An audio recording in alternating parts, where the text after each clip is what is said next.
లోకేష్ పాదయాత్ర పైన వైఎస్ఆర్ కాంగ్రెస్ పార్టీ కార్యకర్తగా నేను స్పందిస్తూ ఈ రోజున లోకేష్ పాదయాత్ర ఒక హాస్యాస్పదంగా జరుగుతూ మధ్యలో గ్యాప్ తీసుకుంటూ నాన్నగారు అరెస్ట్ అని ఒక డ్రామా, మామగారికి మతిమరుపు అని ఒక డ్రామా, బ్రాహ్మణి గారు మా పిల్లలను చూడాలని ఒక డ్రామా, ఆర్టిస్ట్గా తయారయ్యి రాయలసీమ నుంచి మొదలుపెట్టినటువంటి పాదయాత్ర ఇచ్చాపురం దాకా వెళ్తానని మాట ఇచ్చిన నాయకుడు మధ్యలో ఆగుతూ విన్యాసాలు చేసుకుంటూ టెంట్ల కింద విందు వినోదాల మధ్యన సరస శృంగారాల మధ్యన పాదయాత్రని గ్యాపులుగా విడతలుగా రేపే విడుదల అంటూ చాలా చాకచక్యంగా రేపు 20వ తారీఖున బహిరంగంగా మీటింగ్ అని చెప్పేసి హాస్యాస్పదంగా కార్యకర్తలను మోసం చేసి తెలుగుదేశం యువతని తెలుగుదేశం ఇవ్వగలమని జై జనసేన అని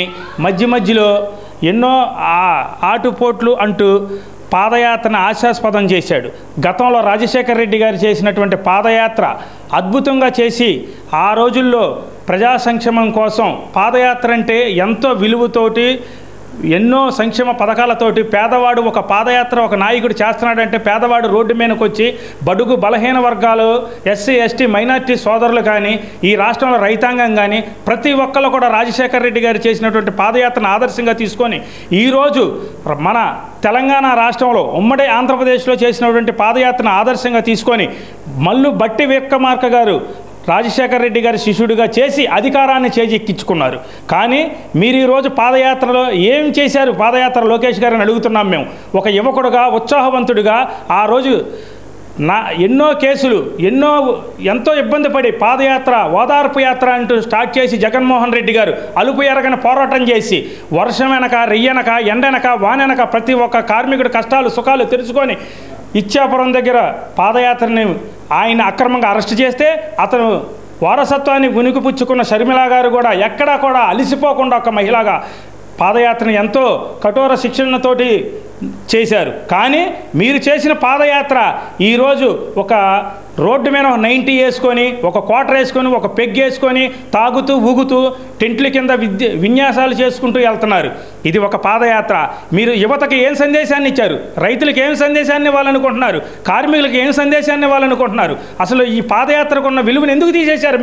మీరు పాదయాత్ర చేయకపోయినా కానీ ఎంతోమందికి స్ఫూర్తిగా మిగిలిపోయేవాళ్ళు. కానీ మీరు చేసినటువంటి పాదయాత్రను చూసి ఈరోజు రాజకీయాల్లోకి మాలాంటి యువకులు ఎంతోమంది మీ తెలుగుదేశం పార్టీ కావచ్చు కాంగ్రెస్ పార్టీ కావచ్చు ఎన్నో కొత్త వింత విచిత్రమైనటువంటి జనం ఈ పాదయాత్ర గురించి చెప్పుకుంటూ చాలామంది వ్యంగ్యంగా మాట్లాడుకుంటున్నారు. అసలు మీరు చేసిన పాదయాత్ర మీ గుండెల మీద చేసుకొని మీ నాన్నగారి వారసత్వాన్ని తీసుకొని మీ తాతగారి పేరు చెప్పుకుంటూ అసలు మీరు ఏం సమస్యలు తెలుసుకున్నారు? మీరు ఏం కష్టాలు తెలుసుకున్నారు? రైతులు, మహిళలు, విద్యార్థులు, యువకులు ఎంతోమంది ఎస్సీ ఎస్టీ బీసీ అసలు రోడ్ల మీద మీరు మీకోసం ఎక్కడైనా కానీ ఎడతెరప లేకుండా వర్షం అనక ఎండనక ఎక్కడైనా మీరు పాదయాత్ర చేసి ఏదైనా ఒక సందేశాన్ని ప్రజలకి ఏ విధంగా ఇచ్చారు? మీరు దేని మీద ఇచ్చారు? ఇవాళ మీరు చేసిన పాదయాత్ర ఒక అలీబాబా అరడజన్ దొంగలు ఒక టీంను ఒకటి వేసుకొని వెనక గుడిసెలో దూరదాం గురవయ్య సందులో సర్వైలాగా అక్కడ ముగించడానికి మీరు రచించుకున్నారు. ఇదేం పాదయాత్ర అండి? రానున్న రోజుల్లో మీ పాదయాత్ర చూసి మాలాంటి యువకులు రాజకీయ సన్యాసం తీసుకోవాలని ఆలోచిస్తున్నామండి. దయచేసి లోకేష్ గారు మీరు ఒక్కసారి మనసు మార్చుకొని మీ సందేశాన్ని రాష్ట్ర ప్రజలకి ఏం చెప్పాలనుకుంటున్నారో ఆ మీటింగులో అయినా కానీ వివరించి చెప్పండి. మీరు ఏం తెలుసుకున్నారు, ఏం చూశారు, ఏం చెప్తారో. మీ నాన్నగారు అరెస్ట్ అయితే అది ఒక డ్రామా. మీ పాదయాత్ర ఆపాల్సిన అవసరం లేదు. కానీ మీ పాదయాత్ర యువగలం యాత్ర పెట్టాబేడా సర్దుకొని చలో ఢిల్లీ అని చెప్పి ఒక 20 రోజులు రెస్ట్ తీసుకొని చక్కగా మీరు హ్యాపీగా ఎంజాయ్ చేసి మీ నాన్నగారు అరెస్ట్ అయితే 160 మంది 150 మంది కార్యకర్తలు చనిపోయారని చెప్పి మీ అమ్మగారు భువనేశ్వర అమ్మగారిని తీసుకొని 3 లక్షల రూపాయలు చెక్ అని చెప్పి ఇంటింటికి తీసుకెళ్ళి మేము ఇస్తామని చెప్పేసి ప్రతి శ్మశాన వాటికి దగ్గర ఎవరైనా కానీ ఏ రోగంతో చచ్చిపోయినా ఈ మా కార్యకర్త అని చెప్పేసి 3 లక్షలు ఇస్తామని చెప్పేసి మీరు ఒప్పందం చేసుకొని మీ నాన్నగారికి బెయిల్ రాగానే పెట్టేబేడా సర్దుకొని చలో హైదరాబాద్ అని చెప్పి అందరూ కలిసి చక్కగా వెళ్ళిపోయారు. మళ్ళీ పాదయాత్ర అని చెప్పేసి చివరి దశలోకి వచ్చి ముగింపు దశ చేశారు. ఎక్కడ సార్ మీరు ఎవరి కష్టాలు తెలుసుకుంటున్నారు? ఎవరి నష్టాలు మీరు చేయాలనుకుంటున్నారు? మీ పాదయాత్రకు దండం బాబు, దండం.